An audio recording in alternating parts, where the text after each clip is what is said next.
Assalamualaikum warahmatullahi wabarakatuh. Alhamdulillahi rabbil alamin wa bihi nasta'inu ala umurid dunya waddin wassalatu wassalamu ala asyrafil anbiya wal mursalin sayyidina maulana Muhammadin wa ala alihi wa sahbihi ajmain, amma ba'du. Yang kami hormati bapak-bapak, ustadz-ustadz yang hadir, yang berkenan hadir pada saat ini. Dan sebelumnya kami meminta maaf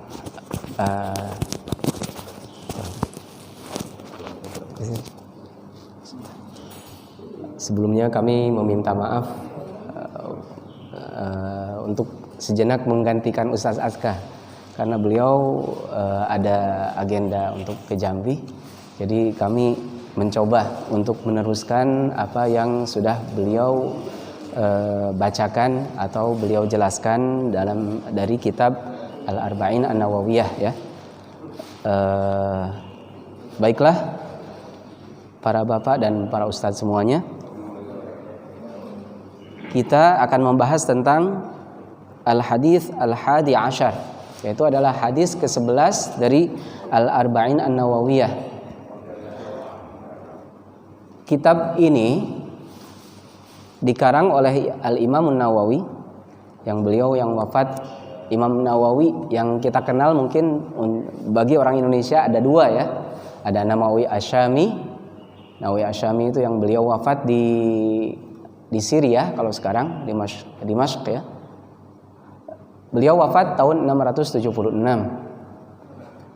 Dan ada An-Nawawi Al-Bantani.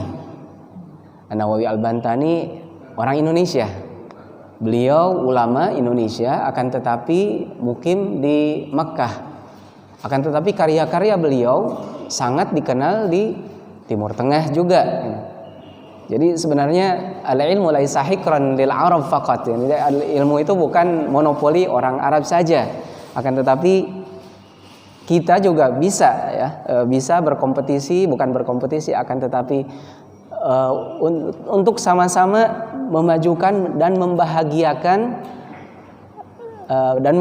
Rasulullah SAW dengan amal kita, bukan hanya ilmu saja akan tetapi dengan amal. Dan kitab ini dikarang oleh Imam Nawawi ya, berdasarkan ada hadis yang diriwayatkan oleh Sayyidina Abdullah bin Abbas yang riwayatnya marfu, yaitu sampai kepada Rasulullah SAW bahwa barang siapa yang hafal 40 hadis itu akan masuk surga. Walaupun mungkin dari segi hadis nanti ada sedikit polemik di sana, akan tetapi beliau bertumpu pada hal itu, maka beliau ambillah 40 hadis yang menjadi kaidah orang muslim, mungkin buat orang mukmin juga ya, dan orang muhsin ya, kalau kita sampai kepada derajat itu, bagaimana cara kita berperilaku ya. Dan di sini beliau pada hadis ke-11 saya bacakan dulu ya. Bismillahirrahmanirrahim. Itu apa, tentang apa? Ma yaf'alul abdu, apa yang harus dilakukan oleh seseorang hamba ya, idzar taba fi amrin, kalau dia merasa ragu dalam sebuah perkara. Hal ini sangat relate atau sangat berhubungan dengan kehidupan kita. Kadang kita seperti ini. Pernahkah Bapak atau Ustadz semuanya yang hadir di sini merasa saya pernah wudu, tadi saya udah wudu atau belum? Pernah merasa seperti itu enggak? Atau saya tadi sudah batal atau belum? Pernah merasa seperti itu? Ya mungkin yang nggak pernah gitu. Saya tadi udah makan atau belum? Itu mungkin enggak ya, mungkin karena kalau makan terasa mungkin kenyangnya seperti itu. Nah, hal-hal yang sedetail ini agama sudah mengatur ya, bagaimana Islam sempurnanya ya, sebagaimana diungkapkan di surat Al-Maidah ayat 3 ya. Al-yauma akmaltu lakum dinakum. Jadi Islam itu ada agama yang sempurna karena hal sekecil apapun itu sudah ada aturannya dalam Islam. Itu salah satu contoh ya.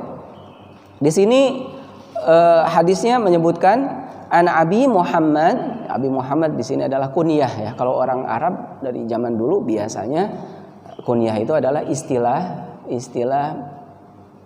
mungkin penghormatan ya bagi kita. Jadi semacam kalau seandainya putranya ada yang namanya Muhammad, Abi Muhammad gitu kan.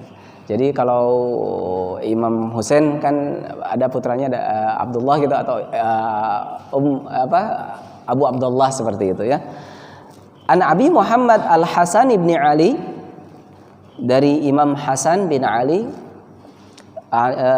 ibn Abi Thalib, sibtu Rasulillah. Sibtun itu adalah cucu dari pihak istri atau cucu dari keturunan perempuan.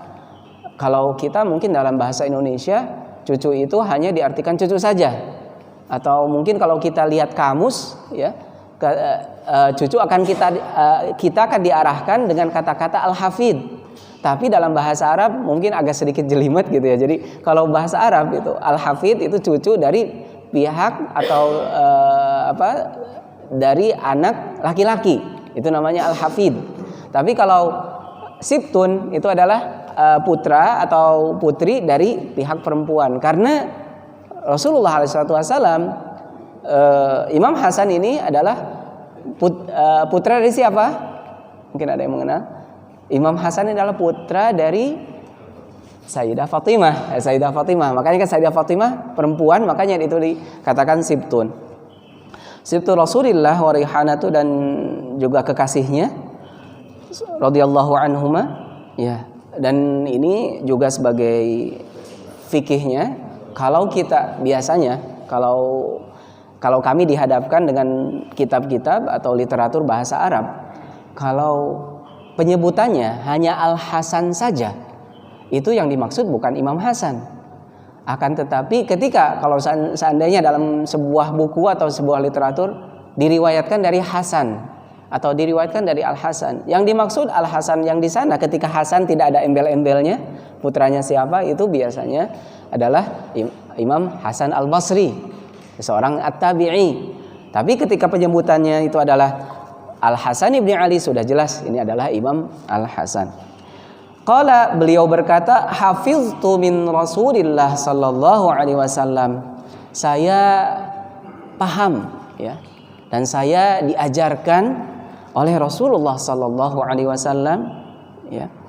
Yaitu apa pengajarannya? Yaitu apa hikmahnya apa? Da'ma yaribuka ila ma la yaribuk. Tinggalkanlah ma yaribuka, yang membuat kamu ragu ya. Jadi apapun yang kita merasa ragu tadi kan, seperti contoh yang saya berikan tadi, apakah saya tadi sudah batal atau tidak? Di sini yang diragukannya apa?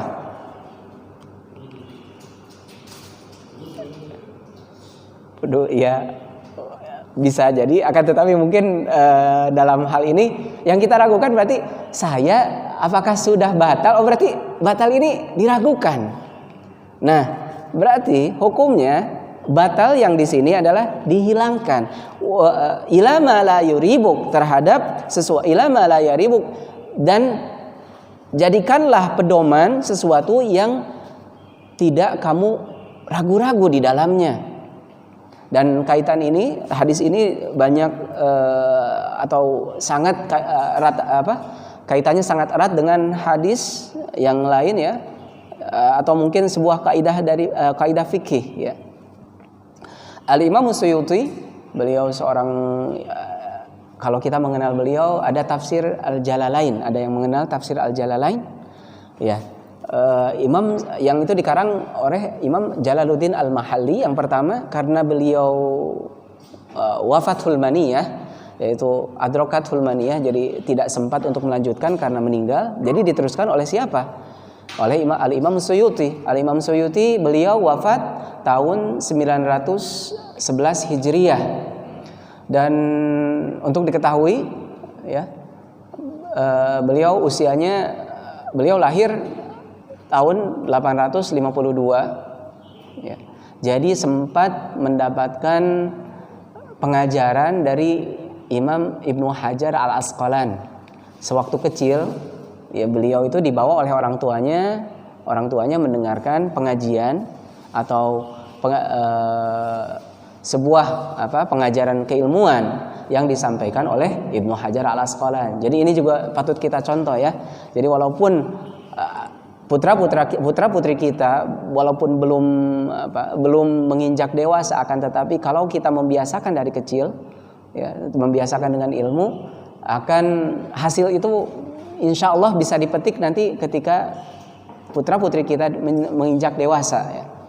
Dan Al-Imam Suyuti, ya, beliau wafat 911, ya, mungkin kurang lebih usianya 60 tahunan, ya, seperti itu. Akan tetapi dengan usia yang 60 tahun itu, karya beliau itu kurang lebih sekitar 1163 judul buku.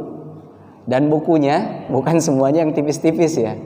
Akan tetapi dari yang paling tipis Al-Bahir gitu kan, fi hukmi dhahir, sampai banyak, ya. Bahkan beberapa bukunya beliau menjadi masterpiece atau karya unggulan dalam masalah fikih, contohnya seperti yang akan saya jelaskan di sini. Dalil ini kaitannya nanti dengan kaidah-kaidah yang menjadi tumpuan atau pedoman dalam fikih, karena menurut fikih Syafi'i, fikih itu didasarkan atas 5 kaidah, ya. Yang pertama adalah al-yaqinu la yazulu bisyak. Keyakinan itu tidak boleh dihempaskan atau dihilangkan karena sebuah keraguan, ya, seperti itu. Jadi kalau seandainya kita tadi sudah wudu, kemudian kita ragu-ragu, merasa ragu, apakah saya sudah batal atau tidak? Oh, berarti batal ini diragukan. Berarti pedoman mana yang harus kita ambil? Keyakinan, yaitu adalah wudu. Sebaliknya, kalau kita misalkan meragukan, tadi kita sudah wudu atau belum? Nah, ini yang ragunya yang mana? Wudu. Berarti aslinya berarti kita batal. Berarti kita belum memiliki belum mengambil wudu, ya. Seperti itu hukumnya dalam Islam. Oke. Rawahu Tirmidzi, Imam Tirmidzi di sini meriwayatkan, wan Nasa'i, dan Imam Nasa'i, dan hadisnya di sini hadis hasan sahih, ya. Jadi kalau saya dari perspektif atau tinjauan fikih, biasanya kalau seandainya hadis itu hasan atau yang di atasnya, itu bisa dijadikan sumber hukum. Akan tetapi apakah semua hadis dhaif itu dibuang, ya? Kalau dalam bahasa Arabnya narbihi fi salah muhmalah, katanya kita diambil di raisal kalbin, tidak. Buktinya beberapa hadis dhaif bisa kita laksanakan untuk fadailul amal, untuk keutamaan amal. Contohnya seperti ini. Buku ini dikarang bukan karena hadis ini, bukan karena hadis yang sahih, akan tetapi penggunaannya bukan untuk masalah hukum, akan tetapi seperti itu, ya. Saya tadi menjelaskan bahwa hadis ini atau kaidah, ya, yang diutarakan oleh hadis ini sangat erat kaitannya dengan kaidah yang lain. Yang pertama adalah al-yaqin la yazulu bisyak, bahwa keyakinan itu, kalau kita sudah yakin dalam hal sesuatu, kita mengerjakan sesuatu, atau kita sudah mencapai hasil tertentu, maka pencapaian tersebut tidak boleh digugurkan hanya karena alasan yang masih kemungkinan saya mungkin kayaknya ini, atau kalau dalam bahasa Arab itu waham, atau ilusi, atau sesuatu yang belum pasti, seperti itu. Dan yang keduanya adalah al-yaqin, keduanya adalah al-masyaqqatu tajribut taisir. Dalam fikih itu al-masyaqqah, sesuatu kesukaran itu harus kesukaran itu akan menimbulkan kemudahan. Contohnya, saya ambil contoh dalam Al-Quran, ya. Kalau ada seseorang yang sudah hampir meninggal, mungkin contoh ekstrimnya saya contohkan, mungkin ada seseorang di gurun, dia tersesat di gurun, kemudian di sana dia tidak menemukan apa-apa, tidak menemukan air dan lain sebagainya, hanya menemukan bangkai. Bagaimana seperti itu? Apakah dia mempertahankan untuk tidak memakan bangkai yang, kalau dalam kondisi yang tidak darurat, bangkai tersebut adalah haram, kan? Akan tetapi dalam kondisi darurat, bangkai tersebut diperbolehkan, Ya, makanya di sini al-masyaqqatu tajlibut taisir. Sebuah kesukaran itu akan mengundang kemudahan. Itu adalah prinsip dari fikih. Mungkin agak terlalu lebih jauh ya kalau masalah fikih. Saya akan kembali ke hadis yang di sini. Di sini hadis ini mengajarkan tentang sikap wara, ya, sikap menjaga diri, yaitu adalah kehati-hatian dari seorang muslim. Itu ada sebuah kaidah fikih juga, al-fatwa min haitsud dalil, bahwa fatwa itu harus berdasarkan dalil. Akan tetapi dalam pelaksanaan kegiatan yang kita lakukan itu harus berasaskan kehati-hatian. Contohnya, contoh kewaraan yang sebenarnya mungkin ini bisa kita jadikan panutan atau standar ya untuk kehidupan kita, namun tidak dipaksakan untuk orang lain karena ini hanya menyangkut diri pribadi. Contohnya suatu saat pernah Sayyidina Abu Bakar mengenal semuanya. Abu Bakar, ya, insyaallah mudah-mudahan nanti kita dipertemukan sama beliau ya di surga nanti. Abu Bakar yaitu Khalifatul Rasulillah, ya, khalifahnya Rasulullah SAW yang terkenal. Beliau itu akan kezuhudannya, akan amalan-amalannya, ya. Bahkan amalan-amalannya pun Sayyidina Umar yang sangat takwa gitu, tidak bisa menyusul Sayyidina Abu Bakar karena pernah satu saat, ya, ini sedikit cerita dulu ya bagaimana Sayyidina Abu Bakar, ya maaf, pernah suatu saat Sayyidina Abu Bakar Sayyidina Umar, pada zaman Sayyidina Umar ketika Sayyidina Abu Bakar sudah wafat ya, karena beliau hanya 2 tahun saja. Jadi beliau itu menjabat sebagai khalifah 2 tahun, akan tetapi dalam 2 tahun itu sebenarnya beliau sendiri rasa cintanya kepada Rasulullah mungkin karena rasa sakit yang ditimbulkan karena kangen sama Rasulullah. Sampai ada sebuah riwayat yang dinyatakan bahwa ketika kalau seandainya Sayyidina Abu Bakar mendengar kata Rasulullah SAW itu jadi sampai tercium darah yang keluar dari mulutnya beliau. Jadi jadi hatinya itu terbakar. Jadi saking begitu kangennya gitu dengan Rasulullah SAW.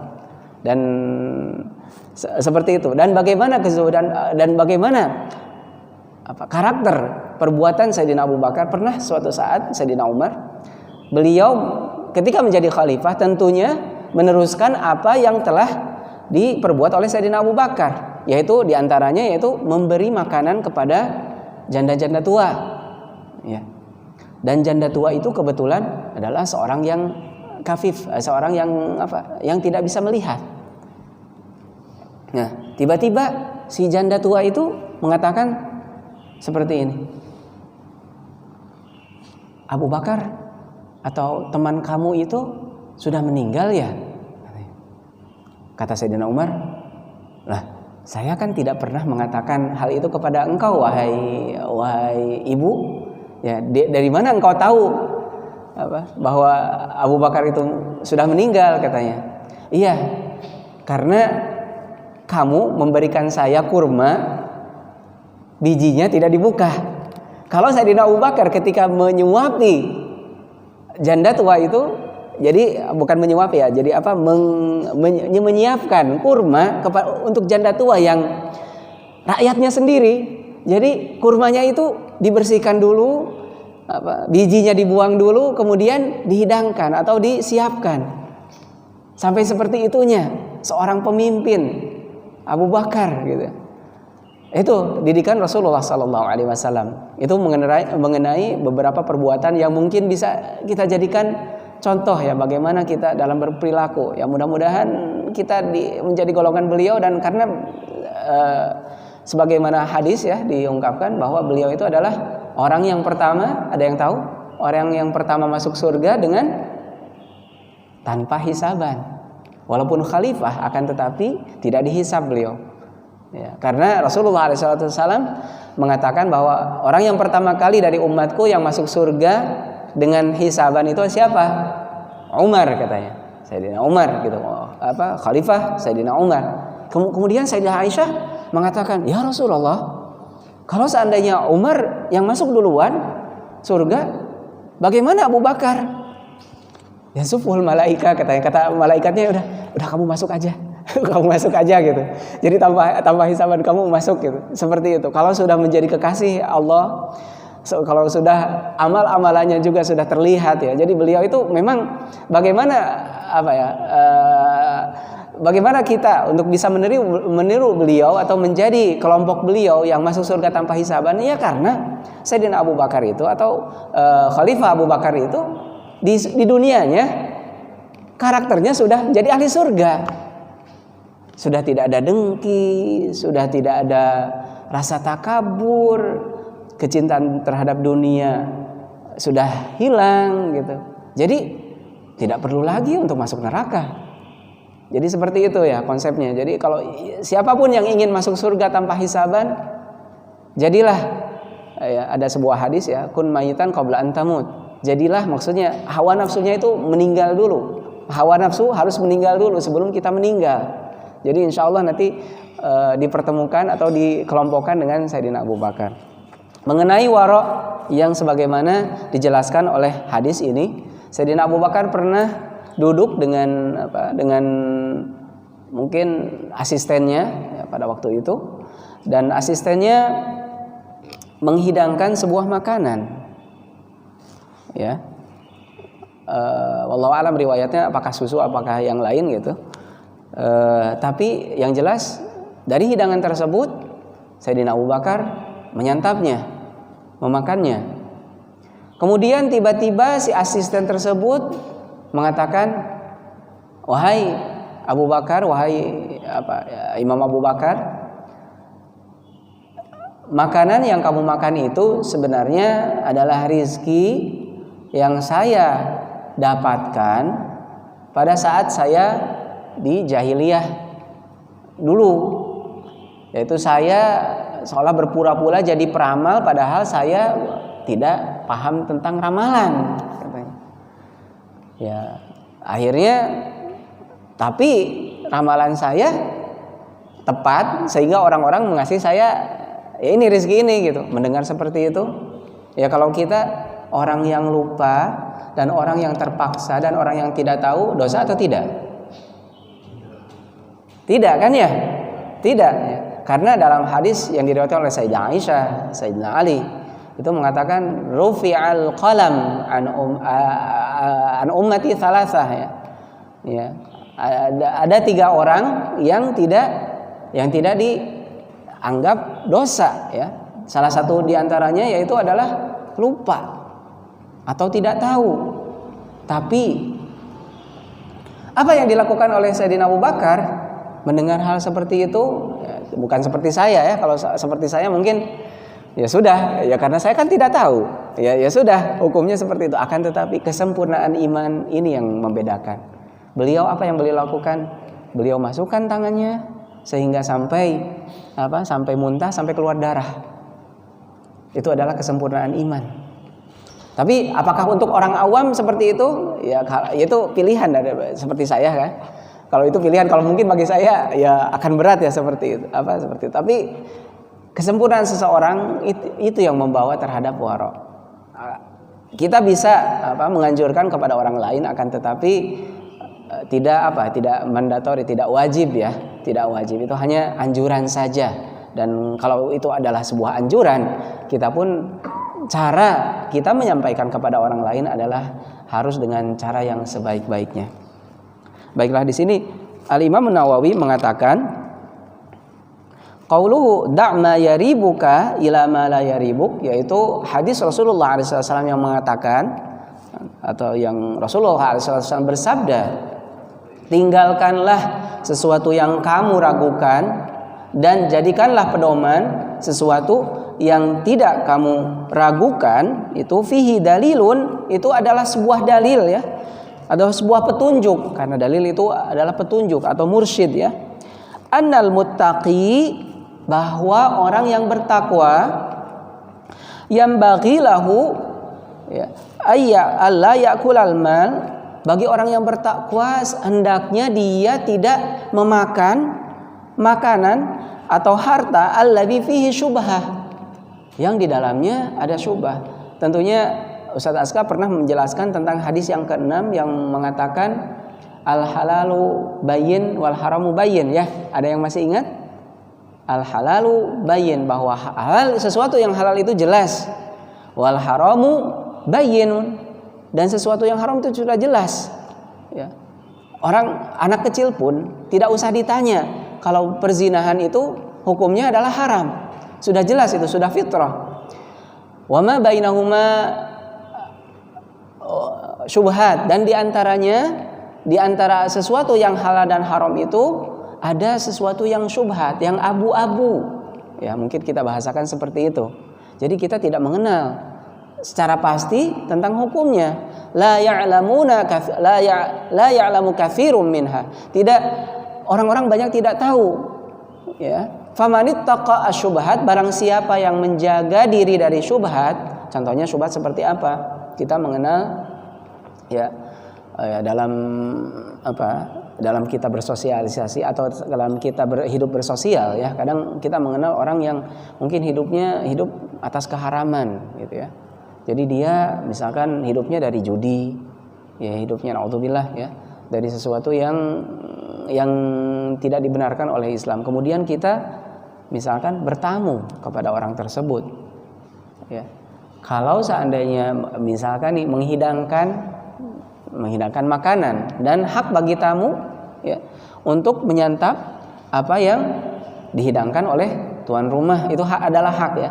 Bahkan dalam fikih itu kalau di Arab sana biasanya Imam Malik dari zaman dulu itu kalau ada tamu itu sampai mereka saking menjaga hak tamu itu, ya. Jadi kalau ada yang ngetok pintu zaman dulu ini, tapi jangan dipraktekkan untuk sekarang karena beda, karena fikih itu beda, ya. Beda zaman. Jadi diketok, tidak ditanya dulu, suruh masuk dulu kalau zaman dulu, karena orangnya masih amanah, masih jujur, gitu ya. Jadi setelah 3 hari, baru setelah 3 hari ditanya, kamu mau apa? Gitu. Tapi kalau untuk sekarang jangan dipraktekkan, bisa jadi jadikan alat bagi orang-orang yang niatnya tidak benar, gitu, untuk kepada kita, ya. Seperti itu. Kembali, ketika kita bertamu kepada orang yang seluruh hartanya, ya, sumber dana yang dia miliki itu adalah sebuah keharaman, atau mungkin yang dominan, ya, dominannya adalah sebuah haram. Contohnya mungkin dia 70% sumber dananya adalah sumber dana yang halal, yang haram, 30% yang halal. Nah, seperti itu. Bagaimana kita menimbangnya? Kalau dalam standar fikih, kalau fikih itu adalah standar terendah, ya, dalam kita bermuamalah, karena kita berbicara nanti muamalah itu sebagaimana hadis yang pertama yang di Arba'in Nawawi itu, ada derajat, ada muslim, ya, ada mukmin, ada muhsin, ya. Kalau muslim itu yang hanya bertumpu sama sama, ya, yang rukun-rukun yang zahir saja, akan tetapi bukan urusan dia masalah hati. Nah, ya, karena nanti coba mungkin ustaz-ustaz semuanya atau bapak-bapak yang hadir di sini bisa kita lihat, karena Quran itu punya kode-kode sendiri. Salah satu saya akan mengambil contoh lafaz al-insan dengan al-bashar. Dalam Quran itu pemaknaannya beda, walaupun mungkin dari segi terjemahan kita akan menemukan baik insan ataupun bashar diartikan manusia. Akan tetapi dalam Al-Quran ada perbedaan. Kalau insan itu biasanya adalah pribadi yang pendosa. Salah satu contoh, innal insana lafi khusrin. Ya pasti karena ada dosa, ya. Tapi kalau bashar dalam Al-Quran atau sunnah hadis itu adalah orang yang terbaik. Jadi kebaikannya lebih unggul daripada dosanya, seperti itu. Ya, nanti ada kaitannya dengan rajul dan zakar. Ya, kalau rajul nanti ya seperti itu, harus kita memahami bagaimana cara komunikasi Al-Qur'an dengan kita. Oke, di sini menyebutkan kalau seandainya kita bertamu kepada orang yang sumber dananya diragukan kehalalannya, Ya, menurut fikih kita boleh. Menurut fikih, akan tetapi sebaiknya mereka yang ingin atau berkeinginan untuk menjaga ketakwaannya, ya disarankan untuk tidak menyantap atau mengkonsumsi dari yang harta-harta seperti itu, karena ada hadis yang lain mengatakan kalau sesuatu ya yang haram atau sesuatu yang tidak halal akan bersemayam atau tinggal ya di tubuh kita, sehingga baik doanya ataupun ibadahnya itu tidak diterima, kan seperti itu. Akan tetapi kalau orang ada yang menyantap, ya kita tidak boleh menyalahkan hal tersebut, karena itu juga diperbolehkan. Jadi agama menawarkan beberapa solusi bagi seluruh lapisan masyarakat, seperti itu ya. Imam Nawawi mengatakan tidak boleh kita menyantap makanan harta mereka yang hartanya kebanyakan adalah syubhat. Mungkin di sini saya menjelaskan kembali definisi dari syubhat. Syubhat itu adalah sesuatu yang abu-abu atau sesuatu yang hukumnya belum bisa dipastikan apakah sesuatu tersebut halal ataukah haram. Nah, kenapa Imam Nawawi mengatakan tidak boleh kita memakan sesuatu yang syubhat? Karena kata beliau itu dilandaskan kita harus memperlakukan sesuatu yang syubhat itu sebagaimana sesuatu yang haram. Karena walaupun pekerjaan itu setidaknya adalah, walaupun misalkan kalau orang melihatnya adalah remeh ya, tidak berarti, akan tetapi kadang sesuatu yang kita anggap remeh itu besar di hadapan Allah, gitu kan. Qauluhu, kemudian penjelasannya Imam Nawawi menjelaskan kemudian i'dil, lebih condonglah kamu ila ma la raiba fihi, ya. Ila ma la raiba fihi, terhadap sesuatu yang tidak kamu ragu di dalamnya. Bukan hanya terbatas sama makanan ya, akan tetapi dalam fikih ya, mungkin dalam fikih pun, atau misalkan kita menemukan ada hadis akan tetapi ya seolah-olah ya bertentangan. Jadi kita harus caranya bagaimana ya? Kita menemukan ada sebuah dalil yang seolah-olah kita bertentangan. Yang pertama, kalau kita bukan ahlinya ya kita tanya kepada ahlinya. Ya karena karena ada beberapa hal yang mungkin bagi kita gitu, bagi saya pribadi juga banyak ya, bagi itu. Jadi kita harus menanya kepada orang yang lebih capable, lebih memiliki kemampuan untuk menjelaskan dari nas-nas, karena hadis tersebut kan sangat banyak sekali ya. Imam Ahmad sendiri beliau sampai hafal 1.100.000 hadis gitu. Dan menghafalnya bukan hanya hafal seperti hafal orang yang menghafal tidak paham, akan tetapi bukan hanya redaksi dari hadis tersebut, akan tetapi silsilahnya pun 1.100 hadis, bisa dibayangkan ya. Jadi betapa menurunnya kualitas kita. Kita ada yang sanggup gak menghafal 100.000 hadis ya, karena makin sini gitu kan, makin sini Rasulullah bilang khairul qurun qarni, karena yang orang-orang terbaik itu adalah orang-orang yang bersama Rasulullah gitu kan. Makin sini itu makin jauh gitu. Makin jauh, karena definisi maksiat pun jadi ya, bahkan Rasulullah SAW ya pernah menyebutkan kepada para sahabat itu, kalian katanya nanti akan datang orang-orang yang saya cintai, dan karakternya bagaimana ya Rasulullah? Mereka itu kalau seandainya orang-orang yang akan datang di akhir zaman nanti itu, kalau mereka mengamalkan 10% yang kalian amalkan, itu mereka akan langsung otomatis masuk surga gitu kan. Ya. Karena berarti tuntutannya juga, tanggung jawabnya berat. Jadi sahabat itu bukan gampang. Dan kalau begitu ada yang berpikir, kalau gitu ya Allah, kenapa saya tidak jadikan sahabat? Boleh gak pertanyaan seperti itu? Ya Allah, kalau gitu enaknya jadi sahabat gitu kan, bisa melihat Rasulullah, bisa bisa menyentuh Rasulullah, katanya orang yang menyentuh Rasulullah, kata Rasulullah itu tidak masuk neraka. Boleh nggak ada pertanyaan seperti itu? Ya Allah, jadikan saya, kenapa saya tidak dilahirkan di zaman sahabat? Nah itu tidak boleh ya. Seperti ini adalah maksiat yang paling besar. Itu adalah jadi tidak ridho, tidak rela terhadap keputusan dari Allah. Ya, karena bisa jadi kalau seandainya misalkan pada zaman sahabat, naudzubillah kalau dikumpulkan dengan Abu Jahal bagaimana gitu kan, atau jadi kafir Quraisy. Jadi kita mungkin bahasa Jawanya legowo, atau kita rela dengan dengan keputusan Allah. Dan alhamdulillah ya, kita dilahirkan atau kita ditempatkan menjadi umat Rasulullah SAW. Dan begitu agungnya Rasulullah, begitu besarnya nikmat menjadi umat Rasulullah SAW. Bahkan Nabi Musa pun menginginkan menjadi umat Rasulullah SAW. Kenapa? Kalau kita baca di akhir surat Al-Baqarah, ada yang pernah baca gak? Pernah dengar gak? Wala tuhammilna isron kama hamaltahu isron. Isron itu apa isron?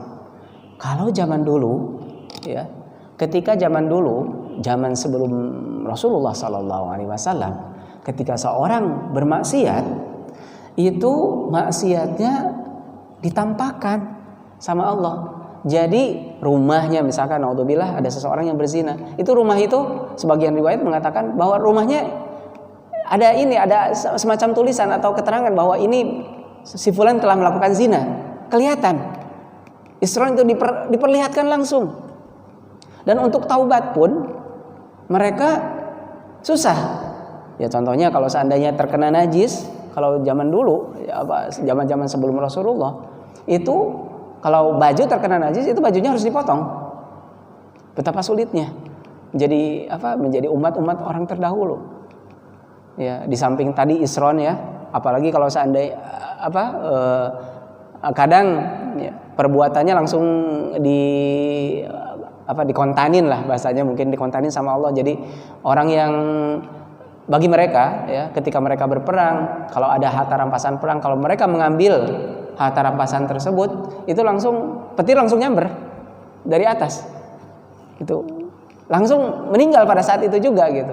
Susahnya jadi umat zaman dulu gitu. Bahkan ya seperti itu, mungkin riwayatnya mengatakan bahwa Sayyidina Nabi Musa itu berdoa untuk menjadi berharap walaupun ya kita mengenal, kita tahu bahwa Nabi itu derajatnya sangat tinggi gitu. Maksudnya ingin menggambarkan bahwa begitu besarnya begitu besarnya nikmat kita menjadi umat Rasulullah SAW. Ya. Dan ini juga menggambarkan bahwa sikap parenting juga dalam hadis ini ada beberapa hal yang bisa kita ambil mungkin dari parenting juga ya. Kalau kita melihat rawinya dari hadis ini, rawinya adalah Imam Hasan. Imam Hasan itu ketika Rasulullah SAW wafat, itu beliau, ada yang tahu usianya berapa? Imam Hasan itu usianya adalah 8 tahun. Akan tetapi dengan usia yang 8 tahun, beliau paham bagaimana kaidah dalam beragama. Ini buktinya dalam hadis ini, hafiztu min Rasulillah. Saya paham dari Rasulullah SAW, walaupun dengan usia yang begitu sedikit. Jadi jangan ada alasan, biarkanlah belum besar dia, terserah dibiarkan main saja seperti itu tidak baik ya. Karena walaupun dia usianya, anak putra putri kita usianya masih kecil, akan tetapi tidak ada salahnya kalau kita mengajarkan sesuatu yang berkaitan terkait agama ya. Mungkin kemanfaatannya bisa mereka rasakan di kemudian hari. Oke.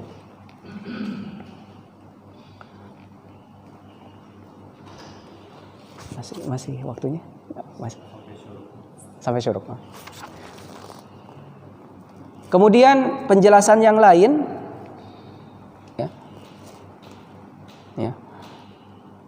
ketika berbicara Imam Hasan, saya tertarik untuk tertarik untuk sekedar ya kita men-share ya, sekedar berbagi bagaimana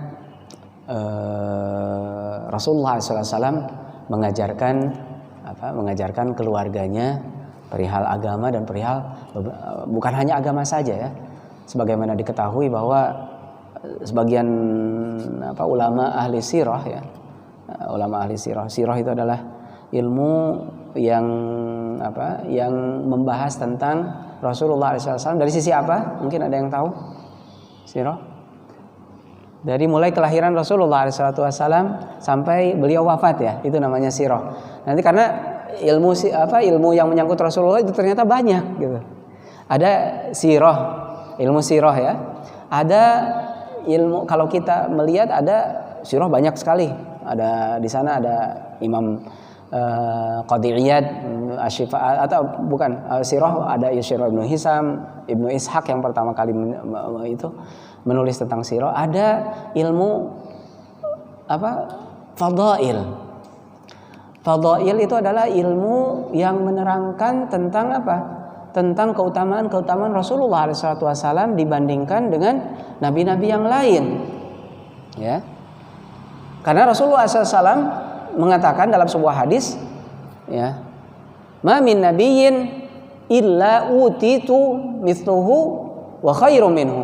Tidaklah seorang nabi yang diberikan mukjizat melainkan Rasulullah SAW diberikan sesuatu yang lebih baik daripada mukjizat tersebut. Kalau kita mengenal, semua mengenal ya, Nabi Musa salah satu mukjizatnya membelah apa? Membelah laut ya. Ya mungkin insyaallah semuanya ada yang pernah ke ini pernah ke tempat Laut Merah, tempat Nabi Musa. Ya insyaallah mudah-mudahan nanti ke sana ya ada. Tapi Rasulullah membelah apa? Bulan. Lebih baik mana? Membelah bulan atau membelah laut? Maksudnya lebih hebat mana? Membelah bulan apa membelah laut? Membelah bulan. Ya, dan itu riwayatnya sampai dipastikan bukan hanya khid'atul basar, bukan hanya mata. Kita kan kalau sihir itu kan mata ya. Jadi mata yang ditipu gitu istilah, karena gerakan yang cepat atau ada trik-trik tertentu gitu. Akan tetapi berbeda dengan mukjizat itu pasti sesuatu nyata, karena pada saat itu ditanya orang yang ada di Syam, mereka kan mungkin pada zaman itu nggak ada yang live ya, nggak ada yang yang langsung bisa disaksikan bagaimana, tapi mereka bertanya, kaum kafir sendiri bertanya kepada rombongan yang datang dari Palestina atau Suriah yang baru kembali katanya, pada hari tertentu, hari disebutkan hari fulan hari ini dan jam ini kamu melihat gak bulan terbelah? Kata mereka jawabannya iya, saya melihat bulan terbelah. Itu karena mukjizat itu bukan tipuan gitu. Bisa dikiaskan terhadap Nabi Musa kan. Nabi Musa kan ketika melemparkan tongkat ya, jadi ular, ahli sulap itu mereka paham ini beneran, ini bukan tipuan, karena mukjizat itu bukan tipu-tipu seperti itu. Ini ilmu fadail. Jadi mukjizat yang diberikan kepada para nabi, akan tetapi Rasulullah diberikan yang lebih baik dari itu. Kalau kita mengenal Nabi Isa ya, Nabi Isa bisa menghidupkan apa? Menghidupkan orang mati ya. Kalau Rasulullah apa? Menghidupkan apa? Ada yang tahu? Rasulullah banyak ya. Ketika usia beliau 35, batu yang dipegang sama beliau itu mengucapkan salam, padahal batu itu tidak bernyawa. Pada hadis yang diriwayatkan oleh Imam Bukhari, suatu saat ketika beliau ada di Madinah, sholat Jumat. Ini sholat Jumat ya, jadi bisa disaksikan oleh semuanya. Pada masa awalnya itu kan orang Muslim hitungannya nggak banyak ya. Orang yang hijrah itu sekitar 450. Dan kaum Ansor yang menerima Rasulullah SAW pada saat itu yang sudah masuk Islam 500. Sedangkan orang Yahudinya sekitar 4000. Dan di sana ada orang ateis, orang ateis. Jadi mereka sebenarnya komunitas kecil, akan tetapi dengan keimanan mereka beliau-beliau ya bisa ini. Pada suatu saat Rasulullah SAW diberikan pilihan oleh para sahabatnya, ya Rasulullah, wahai Rasulullah, bolehkah saya usul apa, kata Rasulullah. Saya melihat kayaknya sekarang ini kalau yang Jumatan itu sangat banyak gitu. Jadi kalau engkau hanya berdiri di atas hanya berdiri dengan bantal ya, bersandarkan bantal yang biasa beliau, karena bantal itu sunnah Rasulullah gitu. Jadi ada dalam pemberian itu katanya, kalau dalam hadis itu ada salasun la turad gitu. Ada, kalau di Arab biasanya udah pada mengenal tuh. Jadi 3 hal yang kalau kita diberikan oleh orang lain itu tidak boleh ditolak. Ya karena Rasulullah tidak menolak itu. Yang pertama adalah bantal. Kalau kita dikasih bantal, adabnya jangan. Ya karena Rasulullah nggak pernah menolak kalau bantal itu. Ya udah dia dikasih, jadi kita buat nyender dan lain sebagainya. Yang kedua adalah parfum ya. Nah, parfum juga tidak boleh. Kalau ada yang ngasih parfum walaupun mungkin ini bukan Chanel gitu kan, atau parfumnya bukan Casablanca gitu kan, kayak gitu jadi kurang. Tapi dari adabnya itu kita harus tetap menerima itu. Yang ketiga adalah susu. Ya, walaupun semacam saya itu orangnya laktos ya. Saya tubuh saya tidak bisa menerima susu gitu. Tapi kalau saya dikasih ya wajib itu, karena ya karena itu adalah sebuah adab ya. Ya. Rasulullah SAW, kembali ke kisah Rasulullah SAW yang Rasulullah menghidupkan apa? Jadi terus bagaimana solusinya? Kata Rasulullah, kami menawarkan solusi untuk dibuatkan mimbar seperti ini. Ya, jadi mimbar ini ada pada zaman Rasulullah. Kalau ada yang pernah umroh kan ya, udah banyak yang haji semuanya di sini, ustadz dan bapak-bapak semuanya. Di sana kan bisa kita lihat ada mimbar kan ya, ada mimbar. Nah itu yang dipakai oleh Rasulullah. Pada saat itu ketika Rasulullah dibuatkanlah mimbar ya untuk Rasulullah SAW. Dan pada saat pelaksanaan khutbah Jum'ah, apa yang terjadi? Para sahabat semuanya mendengar jeritan tangis. Siapa yang menangis? Ada yang tahu? Atau apa yang menangis? Kenapa? Iya, kayu yang tidak memiliki nyawa ya, sama Rasulullah, karena sentuhan Rasulullah itu. Ya, kata Rasulullah SAW ya, sebagai kata Rasulullah SAW, beliau cepat turun ya adumuhu itu kan. Wallahi, kata Rasulullah, kalau seandainya saya tidak memeluk kayu tersebut, maka bisa dipastikan kayu tersebut akan nangis sampai hari kiamat gitu. Tapi ya seperti itu ya. Jadi Rasulullah SAW itu tentang ilmu fadail. Jadi agak sedikit jauh ya saya. Ini tentang tentang kewajiban kita mengenal Rasulullah. Ada ilmu fadail, nanti ada ilmu khosais. Ilmu khosais adalah ilmu ilmu yang menyangkut tentang keistimewaan baik Rasulullah SAW ataupun umatnya. Di antaranya khosais al-kubro yang dikarang oleh Imam As-Suyuti. Jadi Imam Suyuti luar biasa ya kalangan beliau. Jadi dengan kalau kita bisa bandingkan dengan umur orang sekarang gitu, dengan 1163 kitab karya gitu kan, itu usianya nyampe gak itu? Kayaknya sulit, tapi ya seperti itulah. Kalau Allah sudah berkehendak dan Allah memilih ya tidak ada yang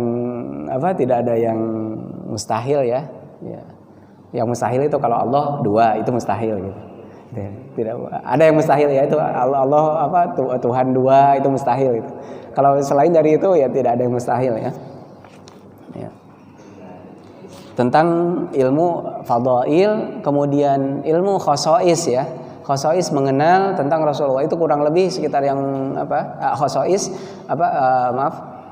kemudian tentang sifat-sifat Rasulullah SAW ya, dan juga tentang tentang sifat perawakan beliau. Jadi apa ya? Jadi para umat itu lebih mengenal, jangankan umat ya.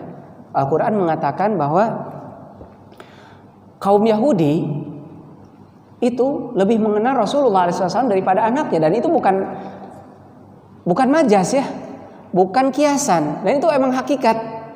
Jadi gambaran Rasulullah SAW di kitab mereka itu sangat jelas sekali gitu. Kama ya'rifuna abna'ahum, kan gitu. Dijelaskan oleh oleh Al-Qur'an seperti itu. Bagaimana tidak? Jangankan seperti itu ya. Sahabat Rasulullah SAW saja itu sudah dicatat di Taurat, dijelaskan di Taurat. Pernah suatu saat Sayyidina Abu Bakar, nggak apa-apa ya, ini mungkin agak sedikit ini dari hadis ini. Sayyidina Abu Bakar pernah, sebelum beliau jadi Muslim, sebelum masuk Islam, beliau pernah berniaga ke daerah Yaman. Kemudian beliau bertemu seorang pendeta, ya, pendeta bisa jadi mungkin waktu itu ya Yahudi ya, pendeta Yahudi. Apa yang dilakukan oleh pendeta tersebut ketika melihat Sayyidina Abu Bakar? Ya, kamu dari mana katanya? Saya dari Mekah. Ya, tapi kamu bukan orang Quraisy ya katanya. Nggak tahu, kamu bukan kamu Bani Tamim ya gitu kan? Kok kamu tahu? Kok kamu mengenal kata Sayyidina Abu Bakar? Kok kamu bisa tahu saya dari mana? Kamu Bani Tayyim ya, Bani Tayyim ya. Bani Tayyim itu adalah kabilah yang kabilahnya Sayyidina Abu Bakar. Ya, kata pendetanya, ya karena saya tahu, dan kamu pasti punya teman gitu, punya teman, dan teman itu adalah nabi katanya. Ya. Kok bisa kamu tahu? Saya di Taurat itu dijelaskan bahwa nanti yang menolong nabi itu ada, yang pertama kali masuk Islam, maksudnya di antara yang salah satu masuk Islam itu ada, kalau dari laki-laki itu ada yang satunya orang yang sudah dewasa ya. Orang sudah dewasa, karena Sayyidina Abu Bakar itu lebih dewasa, akan tetapi ya lebih muda dari Rasulullah ya. Ya, muda 2 tahun dari Rasulullah. Tapi terbilang dewasa pas waktu itu kan 40, Rasulullah 40, beliau berarti 38. Yang satunya lagi ada Fata Kahil gitu. Yang satunya Fata, yang satunya Kahil, yang satunya Sayyidina Ali. Kemudian izinkan bagi saya katanya, kata si pendeta tadi, untuk membuka perut kamu gitu kan. Lah, ini apa-apaan kata Sayyidina Abu Bakar. Kok bisa membuka perut itu? Iya, karena saya ingin memastikan, kata, di Taurat itu dijelaskan bahwa yang menolong Rasulullah SAW itu punya tanda di perutnya sampai segitunya loh. Jadi ketika dibukakan, dan memang ada tanda itu gitu kan. Subhanallah. Jadi mereka itu orang Yahudi, orang Nasrani itu mereka menutup diri. Sebenarnya mereka tahu itu Rasulullah, dan mereka tahu persis ya. Bahkan bukan hanya dari ciri-ciri fisik ya, akan tetapi dari kelakuan gitu kan. Dari kelakuan, ada beberapa sahabat yang masuk Islam dengan mengetes Rasulullah, ingin membuktikan apakah yang di Taurat itu benar atau tidak gitu kan. Bahkan ada yang dinamakan bintang Nabi. Bintang Nabi itu bintang yang muncul biasanya kalau seandainya Nabi itu ada gitu. Jadi mereka sampai segitunya gitu. Jadi tanda-tanda kelahiran Rasulullah dan kedatangan Rasulullah sebenarnya sudah jelas bagi mereka. Akan tetapi apa yang menutupi mereka? Yaitu katanya kalau sebagian itu ya, karena mendapat bimbingan dari Profesor Dr. Iblis gitu kan. Jadi iblis yang membimbing mereka, jadi sehingga mereka takabur lah gitu kan. Ya mulainya dari penyakit ujub ya. Ujub itu merasa saya lebih baik daripada orang lain. Ya, atau misalkan kalau ujub itu saya merasa baik. Dan saya ini orang baik, itu ujub. Nah, naik sedikit ya, atau naik bukan sedikit ya, tapi itu banyak gitu. Itu nanti jadi takabur, khairiyah ya. Jadi ana khairum minhu. Itu yang mengeluarkan iblis. Saya lebih baik dari dia.